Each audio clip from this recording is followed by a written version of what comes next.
Okay, so welcome everybody to the Sibiriculum Project workshop. We have about 2.5 to 3 hours to go over the material today. And this workshop will be mounted to our website. So the agenda for the workshop is to first begin with introductions, speak a little bit about the AIF goals and how they align with this project, and the workshop objectives. Then we'll speak to particularly to the Sibiriculum study, and we'll have you sign some consent forms. We'll have a deeper discussion about what virtual reality is. And then we will give you an opportunity to try out the equipment and see how you do with that, and do some assessment, on your part of that. We'll break for lunch, and then we'll get into the application of the method of the VR approach as an experiential education tool. So more into the teaching and how to embed that in your teaching and so forth. And then we'll end up with an exit survey of your feedback about the workshop overall. So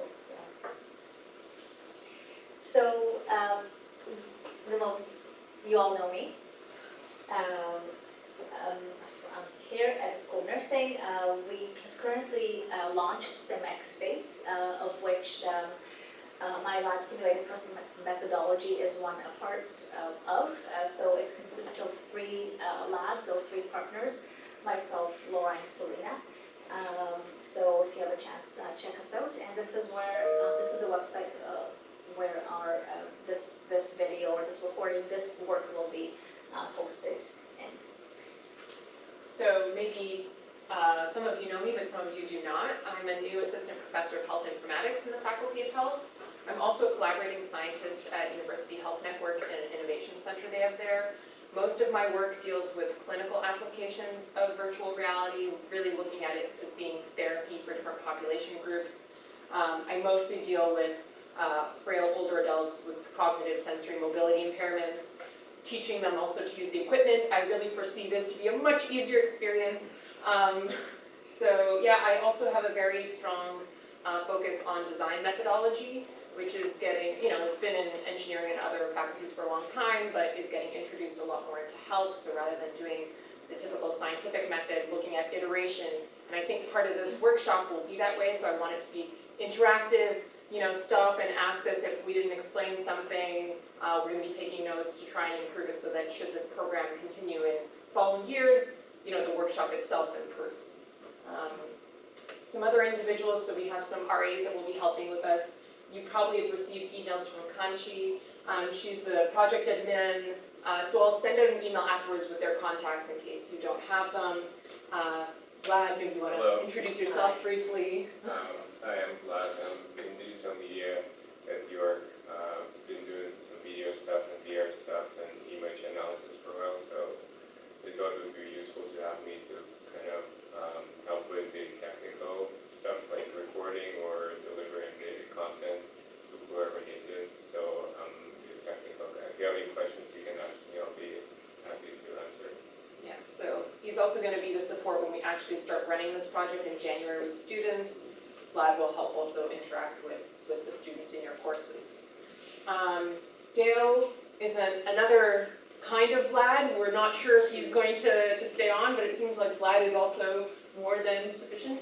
And there's another student who's going to be joining us later in the afternoon who's just going to be note-taking. Christina, she's a former student of mine, just to get her some exposure. So yeah. Okay. So we thought that before we start, so the slide presentation, we'll go around the room and just make sure that we provide brief introductions of your name, what faculty you're from, and what I guess that's it. Yeah. Just a couple of things about yourself. Just so we know each other. Yeah. Yeah, my name is Faye Dasher. I'm from the School of Nursing, and I'm teaching undergrad and grad students. I'm Kirsten Steele. I'm over at the Department of Humanities, where I focus on digital culture, including virtual reality and augmented reality. Monica Gola, School of Nursing, and also going to be using this in undergrads for mental health. I'm Andrea Phillips from the School of Nursing as well, and I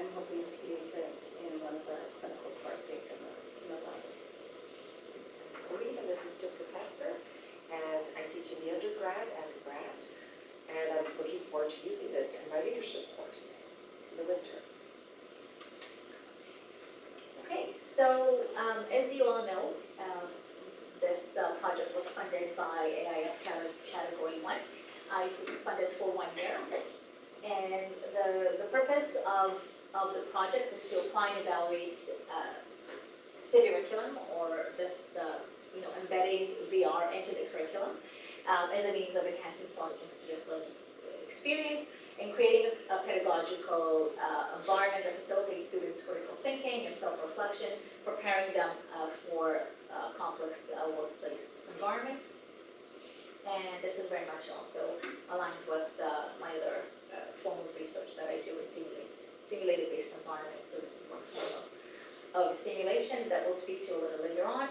Enhancing collaboration among departments. This was also the intent was to create a cross-disciplinary, sort of pollination of learning across faculties and across departments within the university to embrace and engage students in experiential education approaches and methods, and provide faculty with the ability to use VR in their classrooms. So this is why we're doing the workshop, introducing you to the methodology and how you could enhance your teaching and learning practices through its use. So the objectives for this workshop, these are the 4 areas that we will more specifically engage in. So walking away from this workshop, you'll be able to describe what virtual reality is, a method of experiential learning. Use the VR camera to film in the classroom. We'll get some hands-on experience with that. Understand effective application of simulation and virtual reality to enhance your courses and embedded within the curriculum or aligned with the curriculum, meeting the learning needs, right, that are needed to enhance your pedagogical context, and embed virtual reality as a pedagogical medium in your courses, in your course syllabus. So how do you embed that in the course syllabus as an activity? Okay, so a little bit about this actual study, and then we'll get your consent, because we didn't share the protocol up until now, so it's going to give you a high-level understanding of what we are actually going to evaluate and what is up to you to evaluate as part of your courses. So the curriculum project, what we're looking at is we want to do a comparison study between an experimental arm and a control arm. The control group are students who receive whatever it is that they would receive in your course normally, as you've envisioned it. And the experimental group will hopefully be a team of 5 students among those general team projects that you have that are recruited to do a VR project as opposed to regular project. I do. Okay, so those are the 2 groups. The goal is that you will embed the technology into the winter course that you have coming up starting in January. There will be groups of 5 are most people doing it in an undergraduate course or graduate course? Yeah. So the 5 faculty, including Sandra, will be doing it in undergraduate courses, and they will be supporting us with the data collection and analysis. Oh, okay. So that'll be about 25 student participants. You're also participants in the study as faculty, so we're getting your feedback through other surveys, which is why you have to sign a consent form yourself. The idea is that we have purposive sampling, so whoever you choose or mutually is chosen within your courses to participate in the experimental group. And the RAs, individuals like Vlad, will come to your classes, help you introduce the project, help you run it throughout the semester. So what we're going to do, we're going to have an exit survey as a part of this workshop, and we'll have, we'll be maybe taking some notes and observations along with a student that will come. There's going to be a pre and post survey to all the students in your class. This is because we want to differentiate between the control group and the experimental group. Those who participate in the VR project, are their learnings different or their experiences different in any way from the rest of the students in your class? The pre-survey has 2 elements. One is the empathy scale, and this is a standard tool that we are going to use, as well as something to do with the course content. This is whatever is relevant to you. So we want to see, again, do students who do the VR project have greater, equal, or less than knowledge of your course content by the end of the class? So the post-survey, again, will have the same empathy, the same course content you've wanted to evaluate, and also, in addition, the experimental group we'll have a systems usability scale instrument, which is just a survey asking them how comfortable they feel now to use the technology. In fact, we will do this at the end of this workshop today as part of the survey. There might be some observations taken throughout the process, again, if any of the RAs are in your classes, to see how students interact with the technology.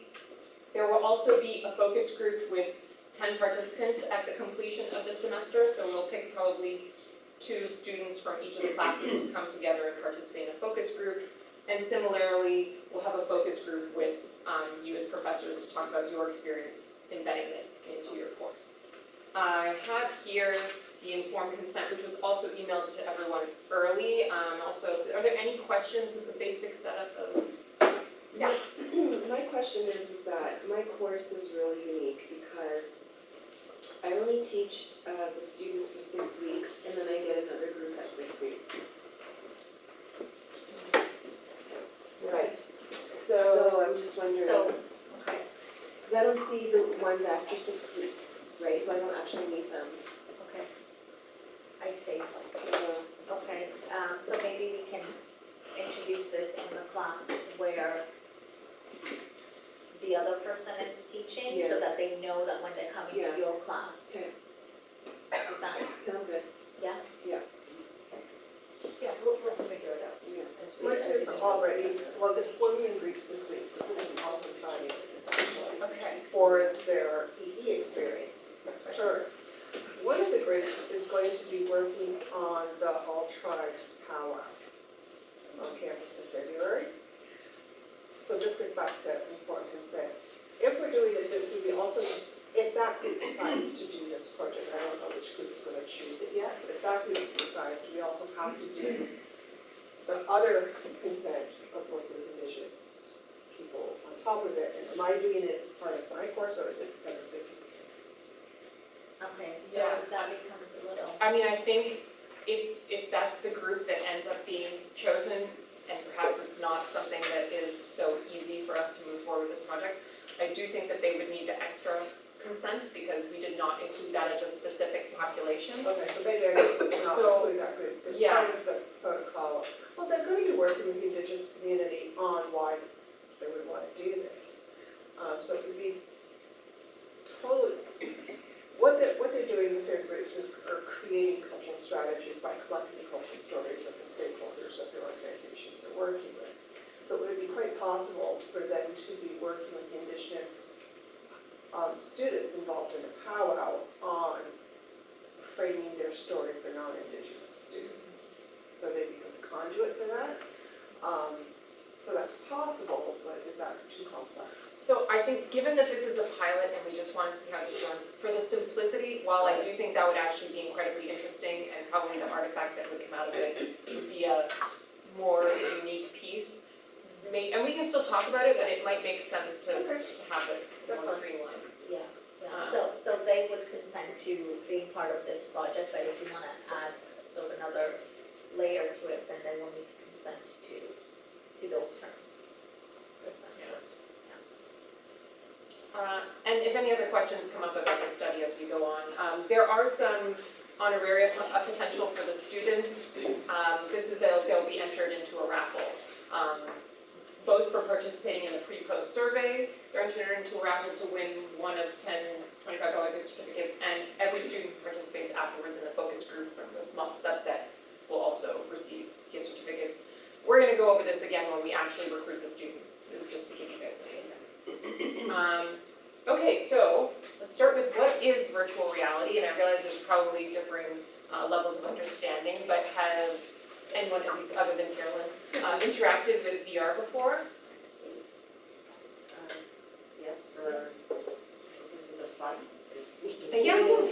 Well, just, you know, but not for educational purposes. Right, yeah. Gaming. Is that called gaming? I think so. Yeah.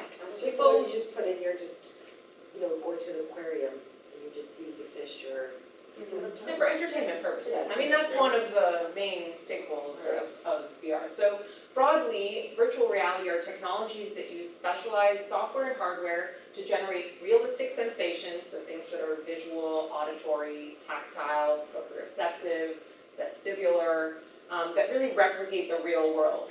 I find this comic from the New Yorker rather funny because we're always like wanting to fly, and here we have birds who actually feel like they're walking. So there's lots of different devices and both hardware and software. I'm going to try and give you a high-level overview so you have some understanding, but not go too in-depth when we know that some of this is superfluous and you won't need to know it.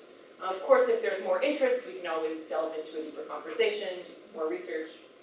So just to start, I want to mention, because you've probably heard some of these terms being used interchangeably, virtual reality, augmented reality, mixed reality, merged reality, everything but reality. And so the idea is that augmented reality is similar to I don't know if you've seen Pokemon Go or heard of this game, but it takes the existing environment that you can see, the real environment, and overlays things on top of it. Whereas virtual reality completely occludes your vision of the current environment you're in and takes you and puts you in another environment. It might still be a realistic environment, but it doesn't show the actual room that you're in, so, yeah. And mixed reality are devices that allow you to switch from one to the other. So it could start with augmented reality and slowly occlude your vision more and more so that all you see is a different world. Okay, so what are the differences? And I use some shots here from, I work a lot with Dr. Jennifer Campos from Toronto Rehabilitation Institute. I'm not sure if any of you have visited recently, but there's like 4 levels dug underground with huge different mechanical arms, and they do a lot of experimentation with large room simulations, and are starting a little bit through my interaction with them to use also smaller headsets. So some of these images are from there. So there are different visual kinds of displays. You can see here someone's on a treadmill, and it's kind of a semicircle display around, all of them trying to mimic more real reality, more real visuals. So the head-mounted displays, there are kind of 2 main areas that this lives in.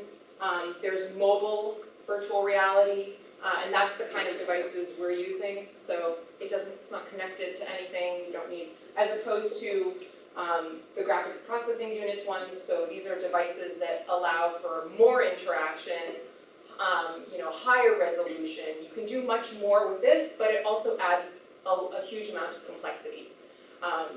And I found through my experience in, I work mostly in clinical and healthcare, and so we want to limit the complexity of things, both in terms of cleaning and all that kind of stuff, which is relevant also in education when we're sharing headsets and things like that. So we're going to focus using mobile technology, and this is the Oculus Go headset, which I've found to be a good medium in terms of both experience, cost, and ease of use. Fields of view differ, so this is really, one of them is the kind of visual display, the other is how much of the visual display you can see. So the little purple is an example of a desktop monitor. This really limits how immersed someone can feel because you actually see the rest of the horizon line of the real world. It's also smaller in size. And so as the field of view grows, you as an individual, when you're viewing VR or experiencing VR, feel like you're more immersed. A lot of these concepts will make more sense when you actually try this headset on, but this one, for example, has a pretty large field of view for how compact and affordable it is, and so that's another level of benefit that we've tried to achieve. There are different kinds of auditory displays, so you can either have built-in speakers. This headset actually has some built-in little headphones on the side. You can also put in external headphones, so the research that I do, if I really want to isolate someone from the sounds of the hospital, I do put headphones in, but that adds, again, another wire, another thing to put on someone's head. So speakers are pretty good in this. Other options have larger simulations or obviously speakers that completely surround you, and those have the benefit of more realistic sound and more options. Yeah. For people with disability, that they, like they have problem. Hearing issues. Hearing. So is there any way to? Yeah, so, of course it depends on the abilities of their hearing. So I can really speak to this because I deal a lot with people of average age who are 80 and have hearing aids. And while there are, warnings that these headsets interfere, We have not found that I've had hundreds of patients at this point, and that has not been the problem. There's volume control on this. I think that if this comes up, which it might, we can consider putting headphones into the headset. It's just a jack right here, it's really, you plug it in and you put the headphones in. So that is an option, and yeah, you're right, we should be cognizant of it. But I haven't found it to be an issue. Visual impairment is something else. So this headset does accommodate glasses, so you can wear your glasses and put the headset on. But from my experience, it hasn't been as comfortable as when people just take their glasses off. One of the slightly negative aspects of this headset compared to a previous one I used was that one had a focus wheel where you could play around, and this one doesn't, so kind of the focus you have is the focus. But on the other hand, the resolution of the films it plays is a bit higher. The technology is where it's at right now, but I think these are interesting things to capture as part of the study and how it suits the diverse student body. Haptic interfaces, so we're not going to be using this, but I figure it's important because this really helps with the immersive, again, interaction that VR provides. So you can see there on the left, it's someone probably, I don't know if they're gaming, but there's a lot of surgeons that do training this way. There are haptic gloves where you can put something on, you actually feel feedback on your fingers. And then there's a haptic suit. I make this comparable to laser tag in a way, like old time laser tag. So now there's like VR rooms where you can do this and you can actually feel vibrations or different feelings onto your body. Again, this is the future. These things are still relatively expensive and also not that good maybe in simulating some aspects of the real feeling and touch and tactile things, but just so that you know what's out there. In terms of tracking, because when you're in virtual reality, again, it won't be so much the headsets and the kind that we're using, but there's the ability to walk with 6 degrees of freedom in the space. And so sometimes you have these omnidirectional treadmills so that while an individual can be contained in a room, they can actually feel like they're walking infinitely, which matches the visuals that they see. Sometimes the headsets have trackers on them. Again, there's more and more technology that's becoming cheaper and more available and more compact. Like there's a newer Oculus Go headset that kind of allows for some of this, but I thought it still overkill for our initial pilot. I agree with your decision about the haptic, but the one thing you might want to think about, I know Sarah Diamond over at OCAT is doing work on haptic fashion. Yeah. And I'm not a nurse, obviously, I don't know that much about nurse, but the notion of touch in nursing might be relevant. So from a, being able to have a shirt where you can feel pressure as somebody touches your shoulder or top of your head or something, I don't know whether that would be something that would be a significant component in all of this, just to consider. No. Maybe without having to get all the sensors, but if you went with the fashion I think version. this makes sense. You'll see later, it's in the nature of the film that we're capturing, because for us to be able to have this level of interaction, we'd have to be using animated kind of VR, and what we're using is a 360 film. So it's much more static. The possibilities are great, and I think this is really the future and where we want to go. Emulating diverse situations and making more interactive. We're really just at this point baby stepping into it, seeing how we can and gauging people's interests. Like if we find this is something that really the nursing department would find an incredibly valuable tool, I think then we can work and do all the future planning. Oh, these are some of the motion platforms in TRI. So they're like entire rooms that shift and like it's very. Is that underneath the? Yeah, it's underneath the hospital. It's underneath the Things we hospital. don't know in Ten the different original. labs there. There are different labs. Yeah. A driving lab and a. Yeah, I have some of these. Different on, yeah. So here, there's a street lab that mimics you walking down the street. And this is so a lot of experimentation is done with older adults that are, starting to lose some cognition and seeing how many sensory inputs you can throw at them and then still be safe while walking, while driving. They can mimic all kinds of weather, rain.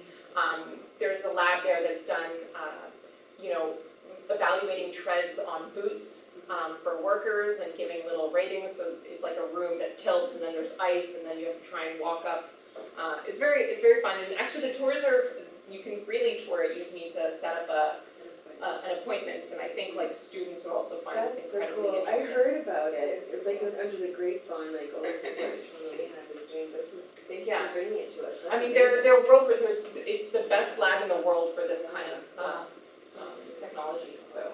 Cool. Okay, so this is the part that really differentiates the, you know, unfortunately, the kind of VR that we're gonna be using. So you can either have rendered graphics, visuals, which are created, you know, you can imagine these Pixar movies where you can do whatever it is that you want. And then there's 360 film, which, you know, there's some debate as to whether it is considered real virtual reality. These are, you know, it's like traditional film, so it captures movement and live action, and it captures it completely, like all around, 360. But you can't manipulate it in the sense that you can't lean forward and something become more zoomed in, or you can't touch something and move it, as you would be able to do in certain renders. So this is similar to, you know, you're like, you know, if I have somebody touch me and then I feel it on the haptic suit, it's not that possible. I mean, we could do it through 360 film too, but it would be, you know, you time the suit to a certain part of the movie to give you the pressure. I think if we're gonna go that route, we might as well jump to rendered graphics, which would allow us more manipulation. So again, we're gonna share the digital version of these slides, so I've embedded some links that'll help you get some more ideas about the difference. And we're also gonna have some time to like actually see something in a headset. So really, what makes VR unique, because it's, you know, there's a whole field that looks at virtual reality and studies the technology itself, and like with most other things, when technology or certain concepts are applied in other fields, like healthcare, education, I feel like the terms just used haphazardly, and like everything's virtual reality, and it's like, no, some things are virtual environments, but they're not virtual reality, and so, you know, I'm working with my colleagues, we're doing a systematic literature review to see how it's applied and how, in health, and how we can better define it, and we think that there are like at least 3 areas.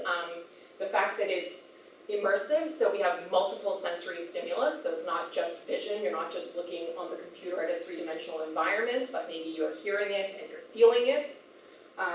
It needs to be interactive, so that's the ability for you to manipulate it, for you to pick something up, for you to, so here's where, you know, you could argue that 360 film, you manipulate it because you can choose where to look and the scene will change accordingly. So that's the one way in which 360 film still is interactive and provides the viewer autonomy in how they want to navigate the experience, unlike traditional film where you don't have a choice what you're watching. You're watching this angle, this view, this is the narrative, it's linear, you know?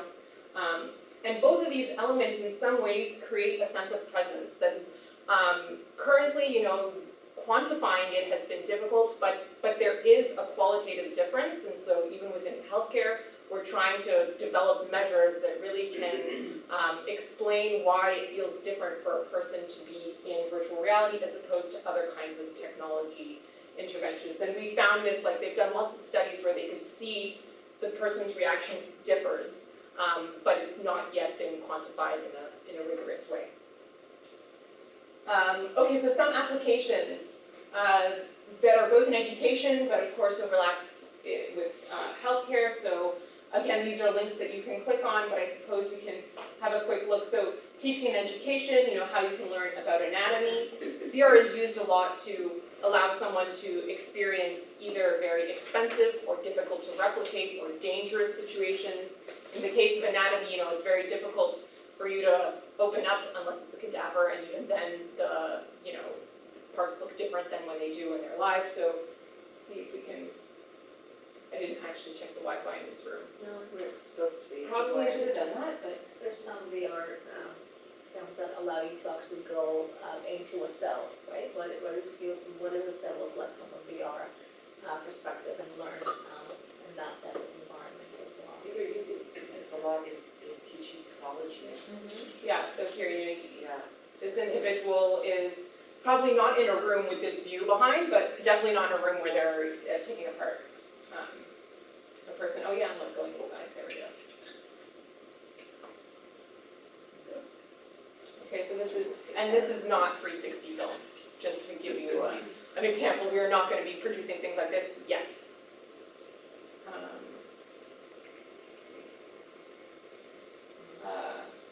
there's also, so it's been used in training for surgical skills, again, also remote training, so, developing nations that might not have access to certain technologies can get trained remotely using this. It's been used in rehabilitation a lot, phobia treatment for PTSD, managing pain in, for example, burn units through distraction.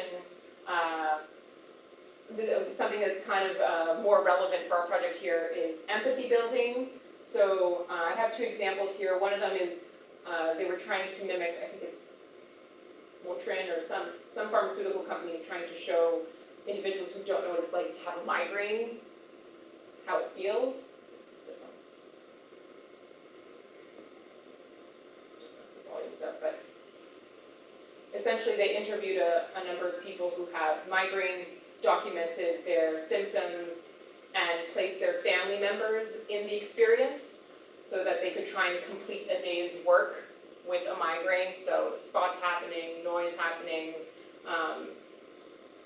It's still, this isn't able to replicate pain, but in the future, one might say that perhaps through different tactile modes it can, so you can see.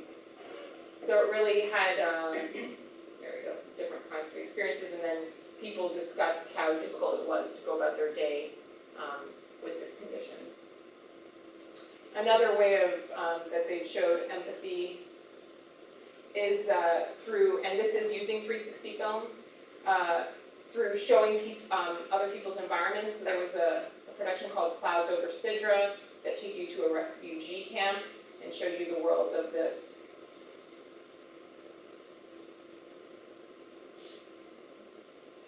So this was just a simple 360 camera, similar to what we're going to be used, that was set up in different areas of the refugee camp. They overlaid it with a narrative from this young girl. I think that it has some, this is also freely accessible online. So you get to see, a day in the life of this girl.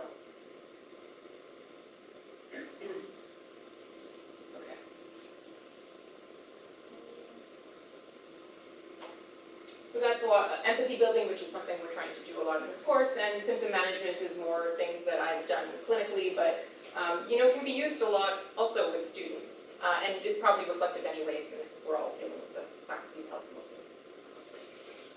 Okay, so I don't know if we have some time to show some videos, or we should go straight into playing with the cameras, but Maybe we can start with, show a couple of videos. yeah, okay. Some videos on that. So when you want to open up your headset, I'll just, How the cameras being used. yeah. So it's, the headsets themselves, which again, you all get refreshers for. This is pretty easy, you just turn on the power button. We'll already have the controllers synced to each headset, and each class has one dedicated headset at least. How much is the headset? I didn't have one. This one I think is just over $300. Oh. Yeah. And what, any software or anything that goes with it? It comes built in with the software that we need for this anyway, which is essentially, and Vlad can probably go into this in more detail, but we're going to be filming something on a camera and dragging and dropping like it's a computer file. Like, you plug in this to the computer, you drag and drop your file, and it'll show up in But this I app. think about that, if that fits within the $300 of course size, then could we argue Yeah. that this is, instead of The a course speaker, material. you're Yeah. bringing in this stuff, yeah.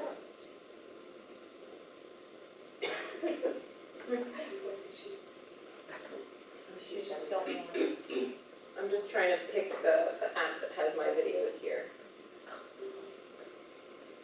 So right when you put the headset on, you want to sync the controller so that you'll see there's a little dot, this is like a remote control for the TV, which you would press, but you see a dot shining and you want to make sure that the dot's not shining in that direction, so there's a button here where you sync it. It reminds you every time you put it on how to sync the two.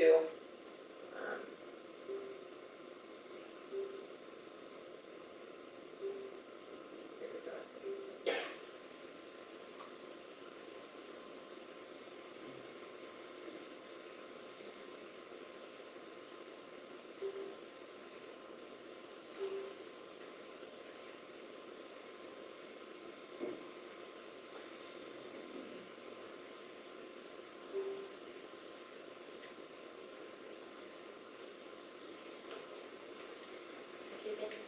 films on yours, Vlad? Yeah, I recorded a video using big camera in my lab, so I'll just load that so we can look at it. The future is now. It's cool, one of the projects is going to be working with comp sci students in Lush, Chandler's organization for adults with Down syndrome. And they're creating an e-commerce site for the Neighborhood Arts program.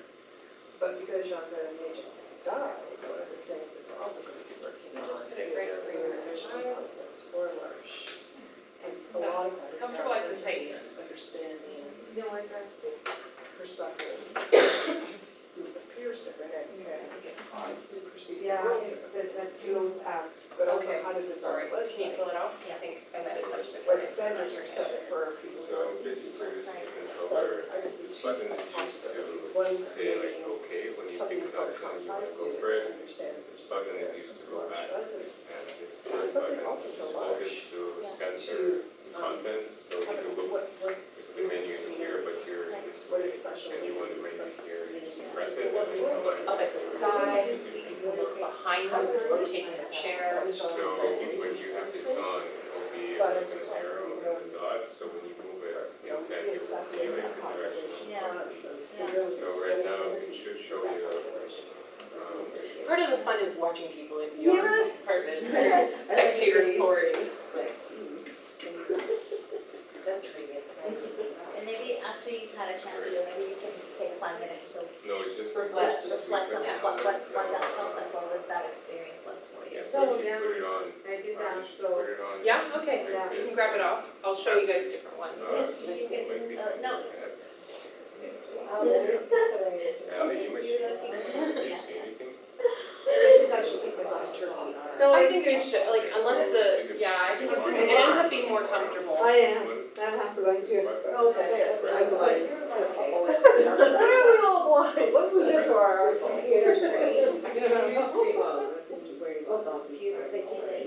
Yeah. The backlighting and. I'll give you Iceland, we have like a, Yeah. overlay for you. is that tight enough? Yeah. Yeah. You can buy their own stuff. Oh, that's interesting. Different nature scenes, and then there's one, So that. whoever wants a New Orleans So now band. I hold. I took a film when I was on vacation. That's somewhere. Yeah, you see like a room around you, But right? Yeah, I Carolyn's did. in Iceland, there's like a black sand beach, It's just like, it's basically, it's like a I've seen plain, some of them, yeah. Xbox presentation, you have a home screen or like your desktop on the computer, so it's kind of like that. Next best thing to be here. It's your home place, and it's similar from that, you can navigate. Okay, you we've can got be the in- beach down. Oh, it's Also a favorite. anything page, yeah. So- It says your all media. Yeah, Yeah, so you this see is if what there's these a are video the file there subtitles with for the like a patients little that, square, I'm it's a in the little main blind, box but on the I left. see it. So And if you can like, point it rotate fully in your click chair, to you can look at the your sky. Here, Yeah, you so point to people it. want Oh my to gosh. they can't, they're in denial, they can't leave. Oh, that's the you. settings, Yeah, so it's, you just see start the other clicking. beach? No. That's what we use augmented reality You're in my for. lap and I recorded it yesterday. Oh, wow. I haven't Look seen on. anything in a while. Wow. I was just Simple, envisioning more of but a 360 immersive degree. space. That's amazing. The walls. So exciting. Were happening for This is the good. so you could Love it. just run your hand down the wall and like whatever color would happen. That's awesome. But I'll give you New Orleans. I mean, I- So this was just your board? Yeah, it's just maybe 10 seconds and then it repeats itself. And is this the only video you have here? Yeah, it's the only one they recorded, just And a then more sample. advanced ones maybe. So what are all these at the top? Yeah. It's just different menus and Yeah, stuff. there's a lot of materials for it. Oh, that's like, wow. So you can do a lot with it, like you can watch YouTube and stuff like that, but this is actually an example of So is this the 360? Yeah, this is 360, so it's like, you can take this Oh, wow. So I can Rather than try to resist that. And then And you then have to be creative how, at some point, how you use it, right? Yes, it's pretty simple in terms of what you have to play. Well, there's you, Sarah. Um, yeah, it's me. You have to do Great. it. Yeah. It seems like She looked, she's like, Still well, she's using in a bar. Yeah, she's in New Orleans at a bar Oh, with okay. me. There's a bunch of them. Selena, do you wanna try? You wanna go to the bar? Where did you go, Selena? Was it just in the lab? It was in his lab, In his lab. but yeah. Then you it's- wanna go to my lab? Yeah. It's just you feel immersed, definitely, and it's very, Wow. yeah. Very Oh, cool. Okay, careful. I'll actually let you run it, so this is OK button, and if it has to be centered, this is hold It's it. centered, so the Friday this is the second time, I don't. So you'll see like a screen with content, and there's only one video there, so if you click on it, it will start playing. Okay. I'm kind of blind, so, Wow. where is the, Just press the center button, hold it. Where are you, Laura? Oh, there you are. It's funny. Here I am. You know, when I'm Oh my observing gosh, you, this is a nice, never mind, this is a nice place that you were. I know. This was no little. This is a, advocacy for wow. going to visit. This is. So they're doing so, yeah, Wow. that's evidence. That's so cool. so it's, so they do the whole body shifting. Yeah. That is so cool, so you Yeah. recorded that. It's 360, recorded you can look It's all the way the up same and all the way camera down, that all the way we're around. going You to just use. Who's the can't. handsome Oh guy? my gosh, That's my that is husband. amazing. Didn't see him there. Oh, you're staring at me, okay. What? So cool. I'm kidding. Oh my gosh, that's amazing. Fantastic. Wow, very nice. Yeah. Love that. So it's really, you can Send it capture down, any down, environment down, with, yes. with some So neat. caveats, I and felt we'll like talk I was about it there. later. Would you like? I would. So this is just a video recorded with the same camera that.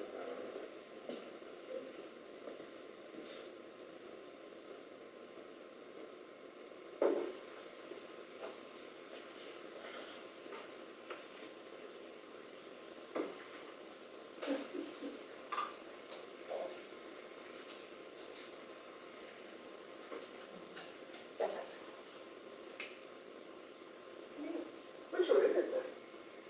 Oh, it's in Lausanne. It kind of feels like this room because we're Where in Lausanne is it? in the -1 floor. Ah, The PF Research Lab, well, it used to be called that. I don't think it's that anymore. It's changed the name. well, I wanted there to be a place on campus for ages where faculty members from any faculty could access VR and bring it in the classrooms, especially with humanities. Because we want students to be able to think critically about it, experience, to understand, like there's really interesting theological implications about the notion of presence and feeling presence and empathy, feeling empathy, and literally seeing another perspective, not just speaking or articulating textually. That's so hard to do over there without having a centralized with that comes with tech support, comes with accessible. So Yeah. and with Barton, so looking at is putting together a these collaborative and a lot of art for that. Yeah, and I think, the technology's only gonna get better and make it easier for us to do multiple kinds of experiences. Yeah, well, I'm working on this research project in Lausanne, assisting, and right now we're just using Google Street View simulation to just Yeah. simulate environments, but the idea that we have is that, well, as the segmentation technology develops, there is like a possibility to merge kind of like the 3D world and the video world, where you can Nice. take the existing capture of a real place and augment it based on your requirements. It's a very hard topic, but it seems That's like what- it's gonna get there at some point. That's what the NFB did for VitaVan. Yeah, That was originally right. still picture that they reformulated in a VR Right. experience. But it started as, I guess, a 2D image that Yeah. became a 3D image. I mean, there's a lot of research that looks like how the fidelity of the image and how real does it have to be to actually trigger emotions or feelings of presence. I found in my research that still, and this could be reflective of the population, like, avatars, or at least we can replicate spaces, buildings, nature a little better, but when we start to want to create humans in VR, the animation information unless maybe your It's Pixar. just not there. It's not there, and so people still prefer the live. Although the natural world, even though it's visually awkward, if you take a Second Life, for instance, you know, that's highly pixelated, it's not Yeah. super whatever. But you still have, like when you trip, your body Yeah, jerks. Yeah. There's a Yeah. whole body of research right. about jumping off buildings in Second Life and Yeah. that experience of falling. And that's on a screen, like there's a lot of real reality between you and Yeah. the screen and you're still, and it still Experiencing triggers, yeah, yeah. and I think that's partly because it's triggering memory. That you have just Yeah. enough pointers there that it brings up the sensory memory that fills in the gaps Yeah. between what you're seeing and what you've experienced, and that's where the two come together. You know, I find that the serious gamers would say Yeah, that just wanted to have that's some still more mixed, momentum. that people still are okay with using avatars, which I find it hard to believe, but I'm not well versed yet, like I haven't written about systematically what people prefer, humans in 360 virtual environments in serious gaming versus using avatars, but the proponents of serious gaming, virtual serious gamers and people that are leading, like Bill Capralos would say that it's more effective apparently. Well, it's also, there's not just the visual going on in a game, there's a lot of other things Maybe happening it could be within a the game game that piece. leads to immersion. Yeah, So you could forgive, like if you look, But look it's at those little Pokemon, the Costly. young Tamagotchis. yeah, Yeah. Those, you can literally count the pixels, and kids were Yeah. totally into these, the most unrealistic looking animals ever, but they were completely engaged for weeks. yeah. So it doesn't have to look, That's super the thing, realistic. that's what my general interest is in image, is like what is enough of a cue for you to feel something, because it doesn't have to be complex at all, it can be like a really simple that's what I think. thing. You gotta think about the experience of the user. That's a lot Because of, if they have spent that time by the ocean, if they've walked through a forest, having something that's quasi 3D, I think, is enough to trigger latent memories of doing that. You don't remember it as words or whatever, but you remember it as experience, and that memory teams up with the visual to create this sense of deeper immersion than you would think would be possible, given the imperfections of the visual Yeah, alone. people are willing to forgive a lot, Yes. so, yeah, exactly, because we don't really remember our memories clearly, it's just a very ambiguous thing, and But we don't remember sense, right? sense we do, yeah, but well, that's the thing, you just need zero That cues and then trigger, you get yeah. it. And that's why it's interesting that all the data is, collected about you or recorded, because if you can access it, you can pull a lot from where you've been, like, all your images are saved on your phone permanently, you can always access them, and I do it a lot, and I look at all the images and I feel the same thing I felt that day. So all this data that you're collecting, I think we'll get to the point where it's really used to allow this, allow you to return to certain moments and relive them in some ways. okay, so now we've all had a little bit of experience of what the end result might be in the headset. So we're gonna spend a little bit of time playing with the camera. So the camera I've selected, which is not the same one I used actually, well, it is the same one that Vlad used, but probably not the one I used to film my films that you saw in this headset, but essentially is the same. Just pulling it out. It's the benefit of this small camera, so you can see it's a rectangular prism.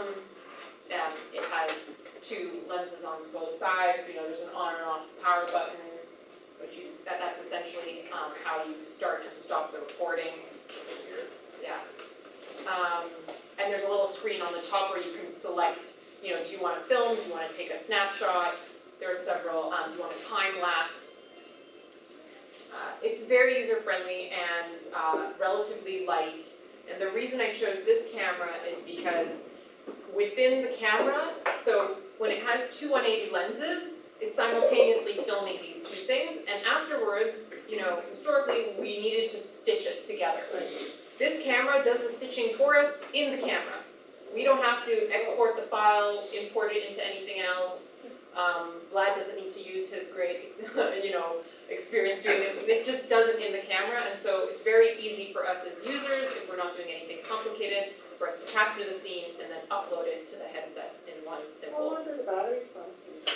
If you're It's going- about 60 minutes Okay. at full charge. Yeah, And also depends how much of memory you have. yeah. But also the one thing is, there is a USB cable for that, and you can plug it directly in the power source or power bank. And it charges. And it's gonna not charge it, but just run it from that power source. I see. But then, you know, if you do that, you're gonna see the cord in, like, so these are some things we're gonna learn to think about when filming, because it captures everything around it, so we wanna try and limit, Yeah. objects that are gonna be next to So us. is the memory installed in here to be a separate card or? It's a card. It's a card? So it's always recorded to the card, and you have two ways of accessing it. Either just take the card out and put it in a computer, or you can just do it by cable, which maybe is an easier option. So can I just clarify what you were saying about stitching together? So the left, right stitch together, but also if I'm trying to save my battery and I film a little bit, stop it, film a little bit, stop it, film a little bit, stop it. Will it stitch that together or does that have to do? No, those will be recorded as separate files, but within each of the times you filmed, it stitches those two Yeah. sides. So stitching not sequentially the clips like that camera would, but just like stitching the panorama, so you have the right size of the file so you can view it easily. And how much is that? $200 Yeah. US. So this is essentially, you know, this is the camera, you know, it has the two 180 lenses, and so we're gonna recommend for any person who's filming to not sit someone's face or something of importance that's complex to stitch in that line, because then the computer generally does a bad job and you might end up with something like this. You know, we don't want that, so you see here this family, they stood on one side and the house on the other, so when it got stitched, the line of stitching, you know, is over here where it's not that important, the two sides. Similarly, you know, you wanna stay on both sides, then this is the kind of view that's filmed, the 280, and then the stitch line happens here and not on the person's face. These are things that are relatively easy to learn, and once you practice a couple of times, I'm sure the students will also get it. Let's see, other considerations, so some things are common among all cameras, not necessarily 360, so we have to think about the lighting. The position is somewhat more unique in a 360 camera than it is otherwise, just because if we're going to be viewing the experience from a first-person point of view, we want to set the camera at either a standing height if that's what we want, or a sitting height if that's what we want. So these are some things we have to keep in mind, but are somewhat reflective also when you take in normal filming, right? We're setting this camera up, for example, to get the right angle of view. Another interesting thing is the sound. So currently, this camera has a built-in mic, but of course it has its limitations. And so if the students want to capture sound as a part of the experience, you know, maybe it's worth testing first to see how much can be captured depending on the proximity to the camera. And we can discuss if in these projects it makes sense to maybe record separately and then combine the two, which is possible to overlay a separate audio recording with this 360 film. Of course, this adds post-production, but might be worth it if that's what the project determines. So again, the important things for us to learn are like the stitching line to try and avoid, because that's quite unique. And when I say ethics, I mean the fact that when, you know, you're filming with the 360 camera, everything is being captured. So, you know, you have to ensure that you have the right consent or authority to film everything that you can possibly film when you're filming 360. Now, I think that when you stay already, like, I don't know if it's 5 feet away or some distance away that we'll check, the scenery is too blurry for you to be able to capture anything identifiable. But it's important for students to have this awareness that when they're filming, Yeah, they're capturing so it. all of their items that they want to do should be in a certain frame here, as Yeah. opposed to you have all their jackets and stuff in the corner. Yeah, and whatever space they want, and if there's strangers that might be walking through, who might walk through, are they walking too close to the camera? There's also, I haven't done it because I think there is a software problem, or maybe it's just my equipment, but you can get an application for that, for your phone, and preview everything over Wi-Fi, so you can actually see what it Oh, will nice. look like. That's Yeah. really handy. Yeah, so I didn't get it to work on my phone. I think they might have a problem with new Apple software. Or if you have both, you can wait. Yeah, that's it might work better, Yeah. but I tried on 2 phones and there's connectivity issue, but I think we'll find a way to solve it. But it's a very cool way to know actually what you're gonna have. Yeah, to quickly, rather than have to see what you filmed and put it back in, that would be the slow way of checking what you filmed, yeah, so these are kind of the ideas that we wanna keep in mind when the students are filming, or if you wanna play around when you guys Are are you filming. also getting a tripod per camera? Yes, so we have a tripod per camera, We have, this one comes with the camera that's actually like a separate package, but these kinds of tripods allow you to put the camera in the waist so you don't see the base of the tripod. So it's the 360 tripods. This Yeah. one can go pretty tall, and this is just like a desk version that can just extend as much as this to film something on the desk or. And it's just filming straight ahead, Yeah, yes? it's Well, filming. you can't tell well, I mean, Oh. that the way. center angle is like that, so it's always positioned perpendicular. So it'll theoretically capture everything above Yeah. Yes. and everything below. Yeah. Into 180 degrees or Yes. more? Correct, 180, so that's why there's 2 of them, so that you're essentially capturing the entire sphere. So yeah, each class will get 1 camera, each class will get the 1 headset, the small tripod, the large monopod or tripod, whatever you want to call it, I guess it's tripod, it still has 3 rungs. And so these are some things where you're playing around with the height. This one does go up to an average person's eye level, so we picked that so that if somebody wants to emulate standing, that's possible. We're going to proceed with our presentation, and before we do that, we just want to introduce you to Christina, who just walked in during lunchtime. Oh yeah, Christina is a student of mine from last year. She's one of my top students. She's just here to help observe, help us get objective feedback on how the course was in addition to the reflections you guys will provide in the exit survey. So just speak freely as you were before, it's just for our sake to get some notes on how we could improve the workshop. And Christina, if you have anything you want to add, feel free. We're a very informal kind of group here, so if you have any questions, maybe it'll also help clarify interest. Okay, fantastic. So we're going to proceed with applying simulation and teaching. All right, so the notion of experiential learning, so I'm sure we've all heard of what experiential or understand what experiential learning is. We've used experiential learning or methods to enhance experiential learning in our courses to some extent. And so for me, when I think about experiential learning, I think about this notion of meaningfulness, right? So what is meaningful, and how do we bring meaning not only to our teaching but to our to the learning that's happening in our pedagogical context and so forth. And meaningfulness for me is an equation of value and significance. If something is valuable to me and significant to me, it's going to be meaningful to me. So how do we create these meaningful experiences based on value and experience when it comes to our teaching learning context, and particularly with the post-secondary students or the post-secondary context in which we're teaching, right? So we're working with adult learners, right? And there's theories, there are frameworks to learn and teach with adult learners. The most one of the most common ones is the theory of andragogy, or adult education, by Michael Knowles, right? That speaks to this notion of what makes a learning experience meaningful to an adult learner, right? So learners move from dependency to self-directedness. They draw from their life experiences and what's significant and valuable to them to make meaning in their own learning. Adult learners are generally aligned with problem-based contexts that they can apply to their learning immediately, and that makes most sense to them, right? And adult learners are generally motivated to learn by internal as opposed to external factors.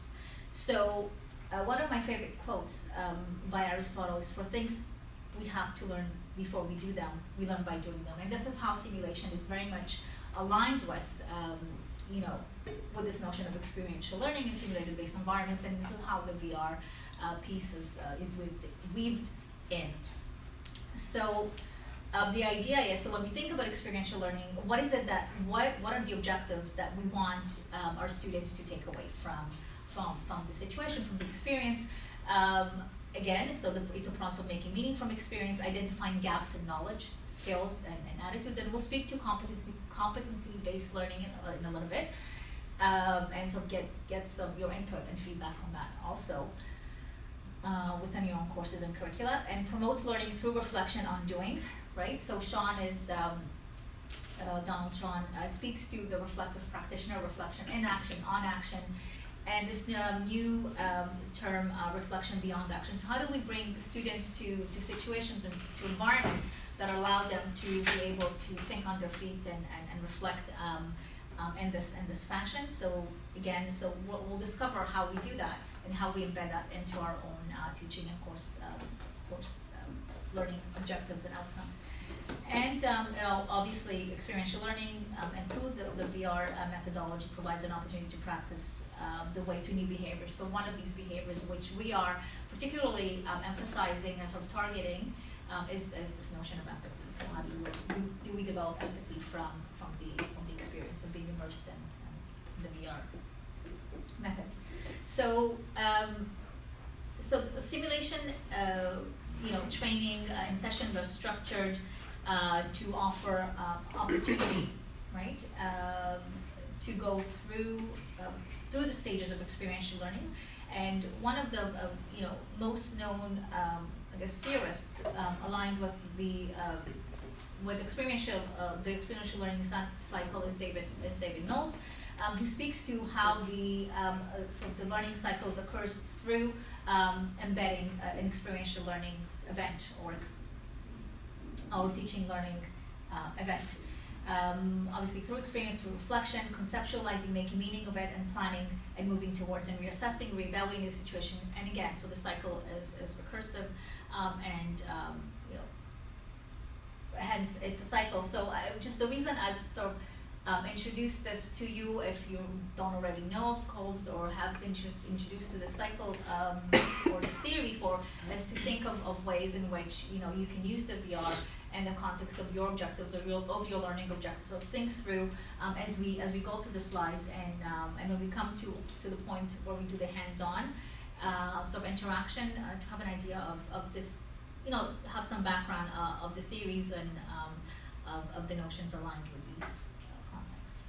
So benefits of simulation. So there are various benefits of simulation. First and foremost, we know that simulation replicates and amplifies real-life experiences with guided experiences that evoke or replicate aspects of the real world in a fully immersive fashion or a fully immersive way.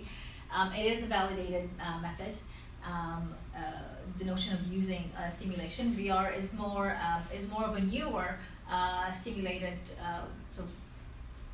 or simulation method or approach that we're using. So there's more studies now are being conducted in various fashions to learn more about how VR is being used, and which could also align with the findings of the observations that come out of this project or this study.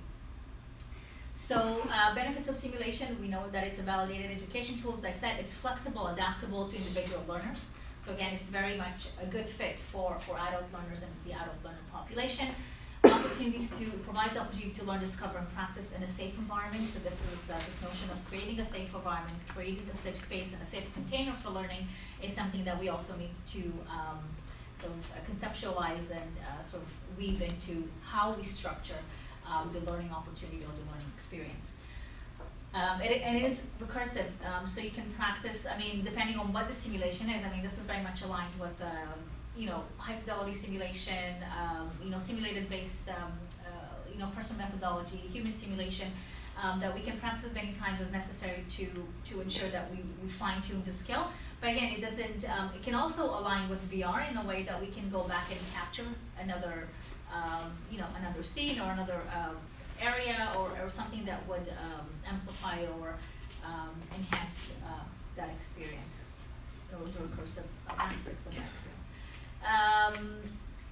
Furthermore, benefits of simulation, it is a way or a method to engage learners in a learner-centered context.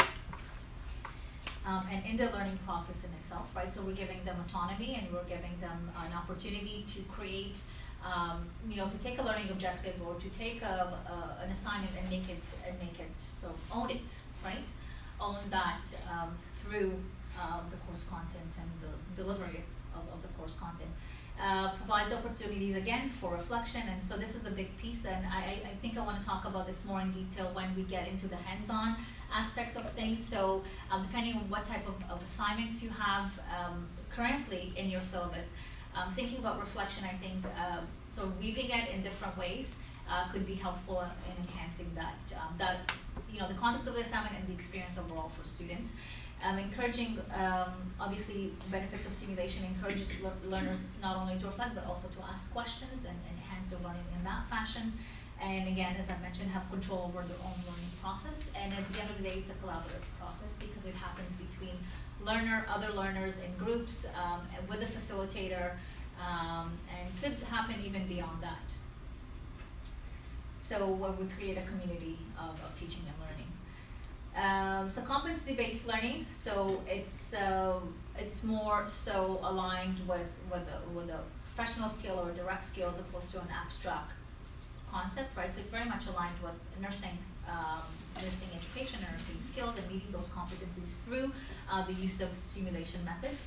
And again, the VR pedagogy can enable this notion of competency-based learning, especially in the realm of, again, empathy, emotional intelligence, communication,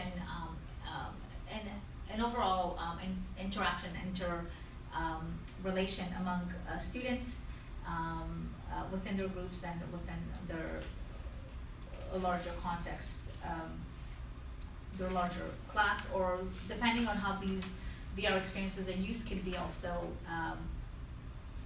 used by other members of not only that class or that department, but above and beyond, and we'll speak about how we will do that later. Yeah, how we intend, if we How we get intend to do additional that. funding, we wanted to make it a little bit crowdsourced content that anyone could view, if with permission is given, could view the project that each student group has done on some kind of web-based application, maybe where you could have multiple views, or they're all hosted on one app on everyone's device, so that you can learn from other people's projects. Right.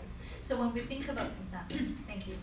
So from a competency-based learning perspective, given that the need to meet certain competencies within our courses or within our curricula, the ability or the opportunity to use the VR pedagogy, in which way we're using it, can turn knowledge and understanding into observable behaviors and actions. So how do students actually react to these things? What are their experiences post these type of using this type of method?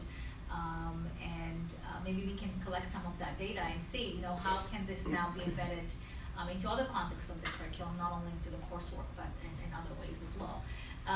And obviously, it could, depending on how we embed it, assist our learners to be practice ready, right? Even somebody who's in a more theoretical field rather than what is traditionally thought of as a competency-based field, I would still argue, though, even in humanities, for instance, in the EE program I'm working on, the competency they're trying to develop is how to go through Mary Ryan's reflective scales, which requires iteration. But that 1, 2, 3rd point, where you said turns knowledge and understanding into observable behaviors, actions, that would be the traditional competency. But if you went back to what you had there for Cole and turns knowledge and experience into meaning making, or conceptualization, now you've done the bridge to more theory-based fields. So if you just broaden that from just behaviors, actions to meaning making, how do you interpolate what this was? What does this instantiate theoretically, ideologically, politically, socially?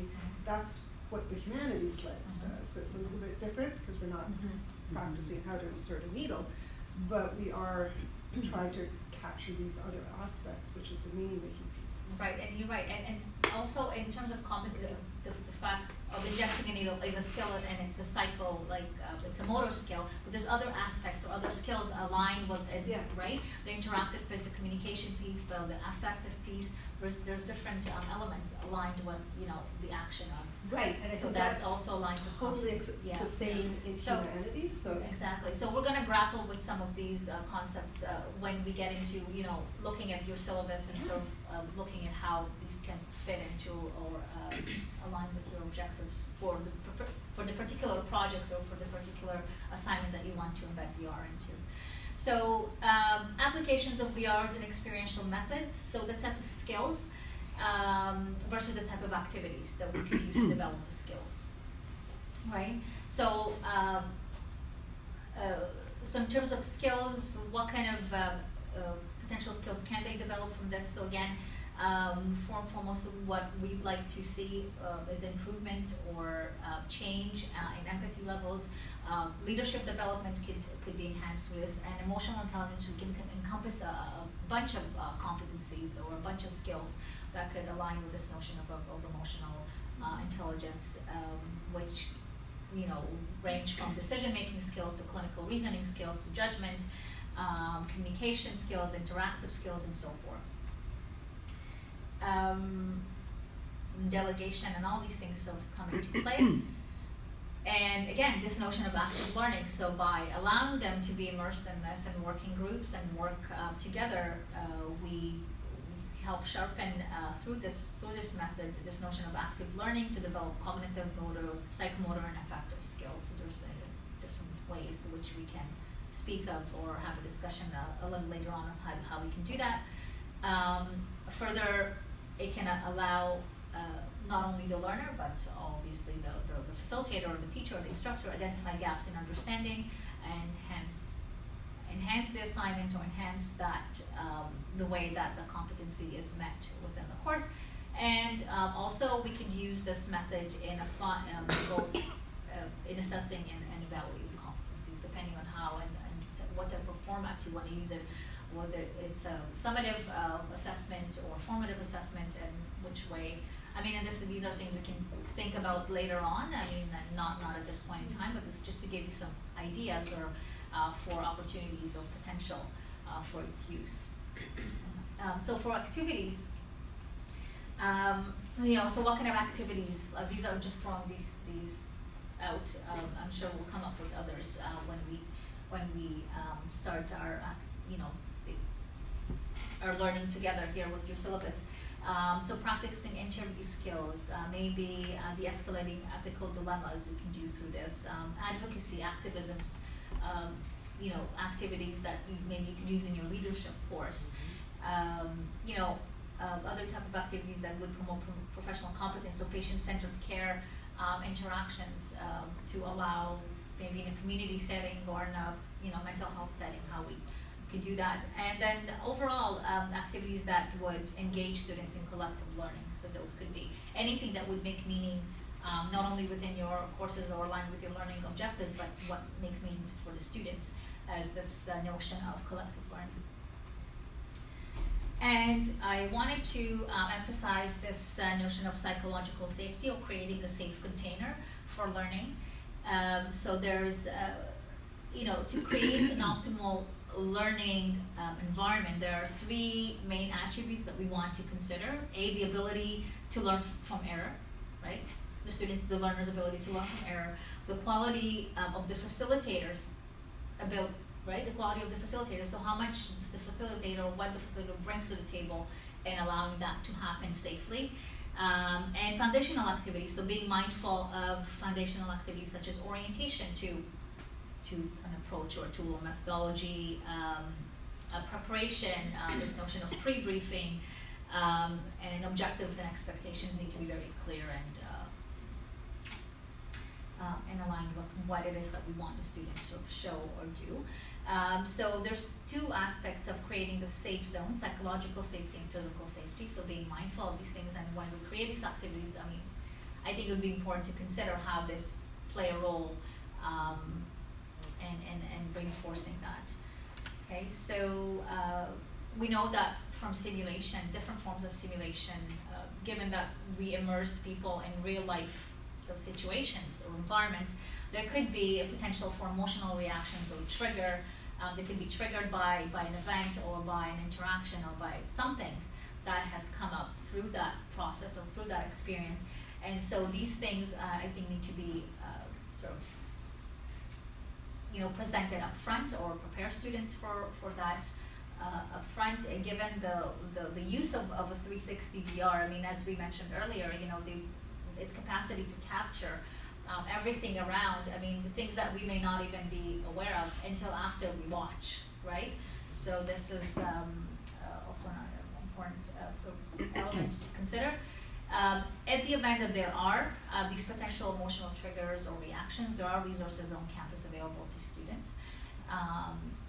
To support them through something that they may be going through or have a history with. And also, in terms of psychological safety, we want to be mindful of rules of conduct and expected behavior. So these needs to be clearly outlined, not only within our syllabus, but also re-emphasized and reinforced during our teaching, right, aligned with this project per se. So this notion of consent, respect for others, space, right, and environment in general. So being mindful of your environment, of your space, of your surroundings. Right? And the physical safety. So again, setting ground rules for different. When I use human simulation, we talk a lot about touching, eye contact. So a lot of these take place. But again, it is not to say that these things don't happen in other contexts of simulation. So just to be mindful of that. Review any plausible physical elements. So this is something that we would encourage our facilitators to give the heads up to students, right? When creating a clip or video or whatever the case may be, familiarize themselves with the equipment, what will be used, how does it work, and we'll take part in that. And again, so when we create an experience using any method of simulation, we need to be mindful of ensuring that there's sufficient space for the number of people involved, and any other hazards that are in place that would. I think this also ties nicely into the comment brought up about if there's hearing disabilities, visual, accessibility issues, we have to keep that in mind. So the physical safety around that would be something that we need to reinforce, depending on how you choose to embed this in your contexts. Okay, so now we're. Yeah, so before we get to everyone's actual courses, I went through a little bit of an experimentation with the 2 courses that I teach this semester to see how I think I could implement it. Of course, still within the Faculty of Health, although my courses are not so applied within health informatics, but I'll walk you through the 2 different kinds and maybe some way I thought I could replace an existing project just to get us warmed up for when we do it for our own. So one course I teach is eHealth. This is a 4th year class that goes over, so it's more theoretical, less applied, talking generally about how digital and virtual technologies are changing the way healthcare is delivered and experienced, what are the value propositions, what changed in the process of how healthcare used to be and how it is now, what are some opportunities. And so I just took straight from my syllabus some of the learning outcomes, so develop knowledge and critical understanding of the interdisciplinary field of eHealth, focus on internet-based information communication technologies. I want people to be able to differentiate between the different eHealth applications, if it's eClinical, if it's eConsumer, like apps we might have on our phone, ePublic Health with surveillance and trying to track epidemics. So it's a very broad course.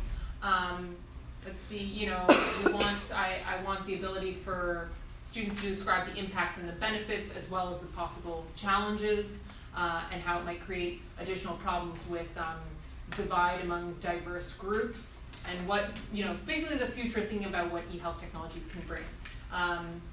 The main project that they have, among other things, so the final project, which is generally a group-based project, is that students are assigned one kind of theme and then they select a topic which is generally some kind of application, although it can be a process as well. So is it within electronic health records? That's not a popular one. But how has artificial intelligence been implemented in stethoscope design to help isolate heartbeats in rural communities? Like there's a wide diverse set of products that people can look into, and so they basically pick this health topic, and as a group, they reflect on how this solution has changed, how healthcare is delivered or experienced. They talk about strengths, weaknesses, opportunities, threats, and what they've learned in the course, and how they can incorporate this into their projects. And there's both a written report and a presentation that they have to do. Different struggles with each of those too, but I find that in general, the presentation elicits more anxiousness than I could ever imagine. And so I was thinking, although this course is a little more theoretical, one way is that the students could focus on an actual virtual reality intervention that's been included into eHealth. And one that recently comes to mind, so I've worked a little bit, collaborated with some physicians at Sunnybrook that use 360 virtual reality film, similar to what we did, to reduce anxiety in patients who will undergo surgery, simply by exposing them to the environments ahead of time, to reduce the level, like this is the room that you'll be in. In fact, I think Sick Kids did the same thing in partnership. Yeah. So, this is an example of an eHealth technology. It has research that's looking to evaluate direct outcomes. And so not only can I have them research the concept of this e-solution, but maybe they can themselves capture similarly the way students might have anxiety when coming to university for the first time. And maybe they draw connections with capturing, this is the room you'll be in, this is what a lecture hall looks like, here's what the student center looks like, to try and reduce similarly the anxiety levels in new students coming to university. So that's one way in which I thought, they'll have to reflect on their experiences. They're still describing its application in healthcare, but also broadening it to their personal experience. And so that's one way in which this project could be embedded. The other course I teach is a little more applied. It's called Health Technology Assessment.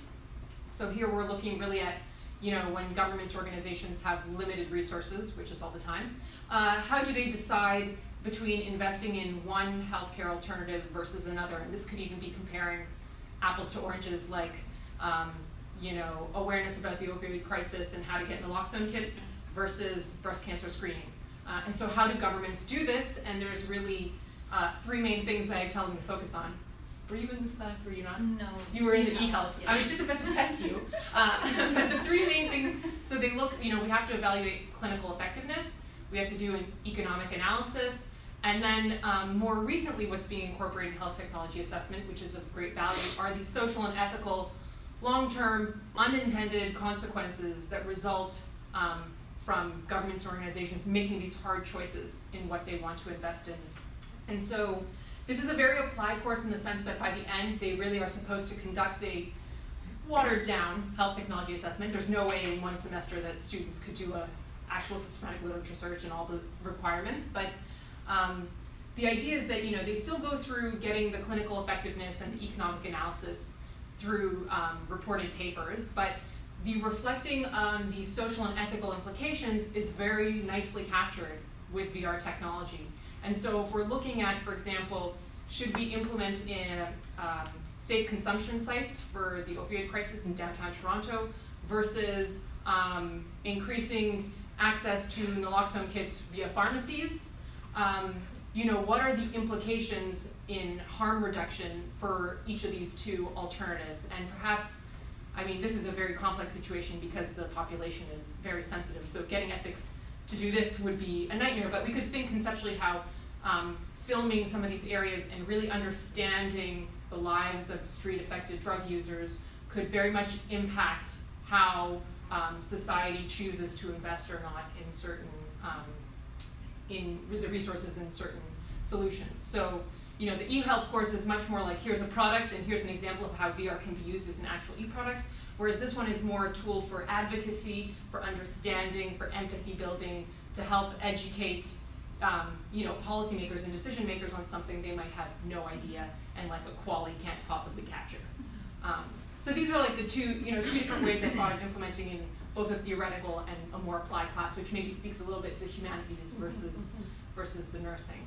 So that was just some thoughts to get us going, because I think now we're going to spend most of the chunk of the time on your turn. So You guys just wanna pull out your syllabi, and I think, did we say we'd spend give them the first Yeah, I few think- minutes to work on their own, or? Yeah, so maybe we can go around as a group, just Yes. if you can just share what your course is, and maybe just throw out an idea of, through this discussion and through what we've presented, how do you see that, and maybe we can, once we do, take 5 minutes to do that, and then, we'll go back into our own, and then we come back in as a large group and have a discussion, I thought this, and then we can just Yeah. help each other. Yeah, so I mean, if you don't And have your we'll syllabus, come around, so we'll sit with you and we'll go through your stuff as well. I think like you have an awareness of the kinds of projects you normally involve in your Exactly. courses, so this is just, I didn't have It's an everything for my exercise. class either, so, Yeah, um. yeah. So let's, maybe you wanna start, Carolyn, just talk about, and what syllabus did you bring? What did. course and- But it's the course I'm teaching now. Okay, It's called Doing Culture, Narratives of Cultural Production. okay. And what it's designed to do is help students understand that culture is not just something that is performed and consumed, but is produced. And most students are a very shaky understanding of how culture operates as a sector at all, particularly the humanities.